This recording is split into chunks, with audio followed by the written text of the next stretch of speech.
Hello everyone, আসসালামু আলাইকুম। Welcome back to my channel. আজকে চলে এসেছি আইস ললি রেসিপি নিয়ে। একদম 100% রিয়েল ফ্রুট দিয়ে তৈরি করেছি, আর অনেক রকমের কালার হওয়ায় ছোট বাচ্চাদের খুবই পছন্দ হবে। তাহলে চলুন আর কথা না বাড়িয়ে শুরু করা যাক। আইস ললির জন্য আমি প্রথম যে লেয়ারটা দিয়েছি সেটা হলো তরমুজের লেয়ার। এখন আপনাদের হাতের কাছে যেই ফ্রুটস থাকবে সেই ফ্রুটস দিয়ে আপনারা এটা তৈরি করতে পারবেন। যে আমার মতো একই কালারের একই সেম ফ্রুটস দিয়ে তৈরি করতে হবে এমন না, যেটা আপনাদের হাতের কাছে থাকবে সেটা দিয়েই তৈরি করা যাবে। এখন তরমুজটাকে আমি কেটে একটা ব্লেন্ডার জারে নিয়ে নিলাম। আমি কোনো পানি ব্যবহার করব না, এভাবে ব্লেন্ড করে নেব। এখন এটাকে আমি অল্প অল্প করে প্রায় 1 ইঞ্চি পরিমাণ করে আমি মোল্ডে ঢেলে নিচ্ছি। আমি আজকে টোটাল বানাচ্ছি 12টা আইসক্রিম, তো সেই অনুযায়ী আমি 1 ইঞ্চি পরিমাণ করে সবটার মধ্যে দিয়ে দেব। ঢালা হয়ে গেলে এটাকে আমি ডিপ ফ্রিজে রেখে দেব প্রায় 1.5 ঘন্টার জন্য। 1.5 ঘন্টার মধ্যে এটা সেট হয়ে যাবে। এখন দ্বিতীয় লেয়ারের জন্য আমি এখানে আনারস ব্যবহার করেছি। এখন আনারসটাকে আমি ঠিক এভাবে ব্লেন্ডার জারের মধ্যে নিয়ে এটাকেও ব্লেন্ড করে নেব। এটাতেও আমি কোনো পানি ব্যবহার করব না, সরাসরি এভাবে ব্লেন্ড করে নেব।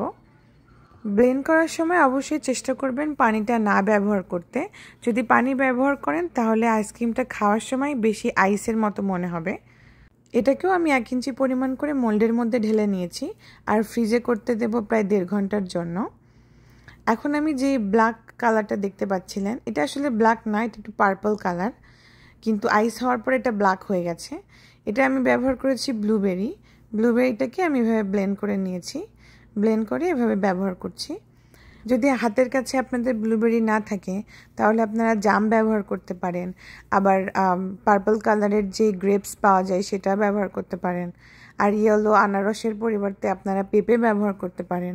তো আপনাদের হাতের কাছে যেটা থাকবে সেটা দিয়ে করবেন। এখন এটাকেও আমি ফ্রিজ করব প্রায় 1.5 ঘন্টার জন্য। শেষ লেয়ারের জন্য আমি এখানে পাকা আম নিয়েছি, পাকা আমটাকেও আমি ব্লেন্ড করে নেব। ব্লেন্ড হয়ে গেলে আবার 1 ইঞ্চি পরিমাণ করে আমি উপরে দিয়ে দিলাম। আপনারা নিশ্চয়ই খেয়াল করেছেন আমি এখনও কাঠি ব্যবহার করিনি।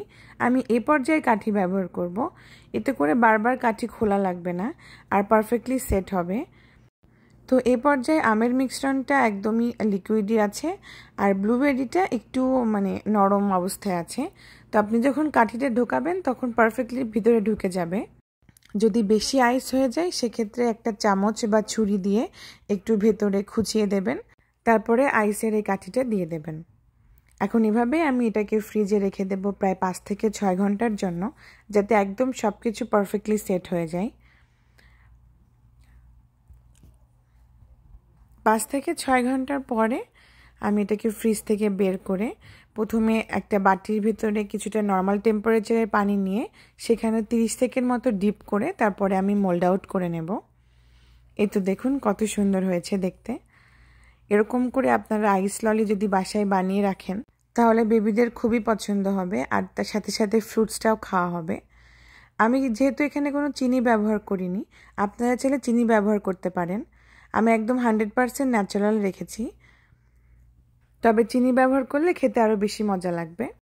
এই কালারফুল আইসক্রিমটা আমার ছেলেও খুব পছন্দ করে, ও খুব মজা করে খায়। একটা ক্লিপ আমি রেখেছিলাম, দেখুন খুব মজা করে খাচ্ছিল। দেখা হবে নেক্সট ভিডিওতে অন্য কোনো রেসিপিতে। আল্লাহ হাফেজ।